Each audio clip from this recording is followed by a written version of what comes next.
حضرت be be Khadija رضی اللہ تعالیٰ عنہا مال و دولت کے ساتھ میں انتہائی شریف اور عفت مآب خاتون تھیں۔ اہل مکہ ان کی پاک دامنی اور پارسائی کی وجہ سے ان کو طاہرہ پکارا کرتے تھے۔ طاہرہ کا مطلب ہے پاک باز، پاکیزہ۔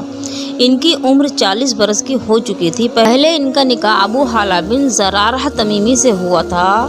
اور ان سے دو لڑکے ہند بن ابو حالہ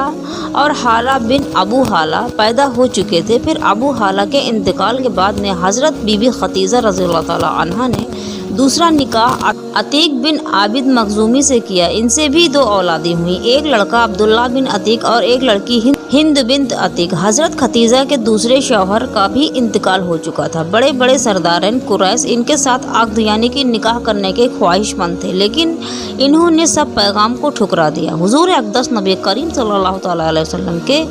پیغمبرانہ اخلاق و عادت کو دیکھ کر، آپ کے حیرت انگیز حالات کو سن کر، یہاں تک کہ ان کا دل آپ کی طرف مائل ہو گیا کہ خود بخود ان کے قلب میں آپ سے نکاح کی رغبت پیدا ہو گئی۔ کہاں تو بڑے بڑے مالداروں اور شہر مکہ کے سرداروں کے پیغام کو خود رد کر چکی تھیں آپ، اور یہ طے کر چکی تھیں کہ اب 40 برس کی عمر میں تیسرا نکاح نہیں کروں گی،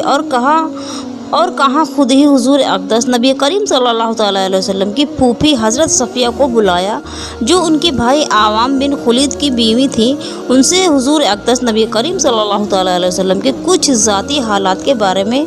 مزید معلومات حاصل کی آپ نے۔ پھر نفیسہ بنت امیہ کے ذریعے خود ہی نبی کریم صلی اللہ تعالیٰ علیہ وسلم کے پاس میں نکاح کا پیغام بھیجا آپ نے۔ مشہور امام شریعت محمد بن اسحاق نے لکھا ہے کہ اس رشتے کو پسند کرنے کی وجہ جو حضرت خدیجہ رضی اللہ تعالیٰ عنہا نے خود نبی کریم صلی اللہ تعالیٰ علیہ وسلم سے بیان کیا ہے کہ وہ ان کے الفاظ میں یہ ہیں: انی قد رغبت فیاک لحسن خلق و صدیق حدیثک، یعنی میں نے آپ کے اچھے اخلاق اور آپ کی سچائی کی وجہ سے آپ کو پسند کیا ہے۔ نبی کریم صلی اللہ تعالیٰ علیہ وسلم نے اس رشتے کو اپنے چچا ابو طالب اور خاندان کے دوسرے بڑے بوڑھوں کے سامنے پیش فرمایا۔ بھلا حضرت خدیجہ جیسی پاک دامن، شریف، عقل مند اور مالدار عورت سے شادی کرنے کو کون نہ کہتا۔ سارے خاندان والوں نے نہایت خوشی کے ساتھ میں اس رشتے کو منظور کر لیا اور نکاح کی تاریخ مقرر ہو گئی، اور حضور نبی کریم صلی اللہ تعالیٰ علیہ وسلم، حضرت حمزہ رضی اللہ تعالیٰ عنہ اور ابو طالب وغیرہ اپنے چچاؤں اور خاندان کے دوسرے افراد اور شرفائے بنی ہاشم اور سرداران مصر کو اپنی بارات میں لے کر حضرت بی بی خدیجہ رضی اللہ تعالیٰ عنہا کے مکان پر تشریف لے گئے اور نکاح ہوا۔ اس نکاح کے وقت ابو طالب نے نہایت ہی قصیہ و بلیغ خطبہ پڑھا۔ اس خطبے سے بہت اچھی طرح اس بات کا اندازہ ہو جاتا ہے کہ اعلان نبوت سے پہلے آپ کے خاندانی بڑے بوڑھوں کا آپ کے متعلق کیسا خیال تھا، اور آپ کے اخلاق و عادت نے ان لوگوں پر کیسا اثر ڈالا تھا۔ ابو طالب کے اس خطبے کا ترجمہ یہ ہے: تمام تعریف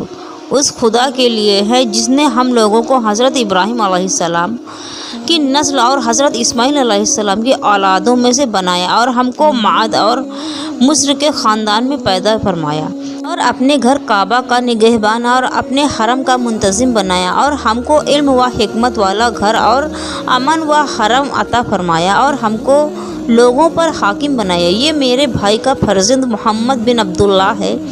یہ ایک ایسا جوان ہے کہ قریش کے جس شخص کا بھی اس کے ساتھ موازنہ کیا جائے، یہ اس سے ہر شان میں بڑھا ہوا ہی رہے گا۔ ہاں، مال اس کے پاس کم ہے، لیکن مال تو ایک ڈھلتی ہوئی چھاؤں اور عدل بدل ہونے والی چیز ہے۔ اما بعد، میرا بھتیجا محمد صلی اللہ علیہ وسلم وہ شخص ہے جس کے ساتھ میری محبت کو تم لوگ اچھی طرح سے جانتے ہو۔ وہ خدیجہ بنت خلید سے نکاح کرتا ہے اور میرے مال میں سے 20 اونٹ مہر مقرر کرتا ہے، اور اس کا مستقبل بہت ہی تابناک، عظیم الشان اور ذلیل القدر ہے۔ جب ابو طالب اپنا یہ ولولہ انگیز خطبہ ختم کر چکے تو حضرت بی بی خدیجہ رضی اللہ تعالیٰ عنہا کے چچا زاد بھائی ورقہ بن نوفل بھی کھڑے ہوئے اور ایک شاندار خطبہ پڑھا، جس کا مضمون یہ ہے: خدا ہی کے لیے حمد ہے جس نے ہم کو ایسا بنایا جیسا کہ اے ابو طالب آپ نے ذکر کیا، اور ہمیں وہ تمام فضیلت عطا فرمائیں جن کو آپ نے شمار کیا ہے۔ بلا شبہ ہم لوگ عرب کے پیشوا اور سردار ہیں، اور آپ لوگ بھی تمام فضائل کے اہل ہیں۔ کوئی قبیلہ آپ لوگوں کے فضائل کو انکار نہیں کر سکتا، اور کوئی شخص آپ لوگوں کے فخر و شرف کو رد نہیں کر سکتا۔ اور بے شک ہم لوگوں نے نہایت ہی رغبت کے ساتھ میں آپ لوگوں کے ساتھ ملنے اور رشتے میں شامل ہونے کو پسند کیا ہے، لہٰذا اے قریش تم گواہ ہو جاؤ کہ خدیجہ بنت خولید کو میں نے محمد بن عبداللہ صلی اللہ علیہ وسلم کی جوزیت میں دیا 400 مسقال مہر کے بدلے۔ غرض حضرت خدیجہ رضی اللہ تعالی عنہا کا نبی کریم صلی اللہ تعالیٰ علیہ وسلم کے ساتھ میں نکاح ہو گیا۔ حضرت بی بی خدیجہ رضی اللہ تعالیٰ عنہا تقریباً 25 برس تک حضور نبی کریم صلی اللہ تعالیٰ علیہ وسلم کی خدمت میں رہیں، اور ان کی زندگی میں یعنی کہ حضرت بی بی خدیجہ رضی اللہ تعالیٰ عنہا جب تک کہ زندہ رہیں نبی کریم صلی اللہ تعالیٰ علیہ وسلم نے کوئی دوسرا نکاح نہیں فرمایا،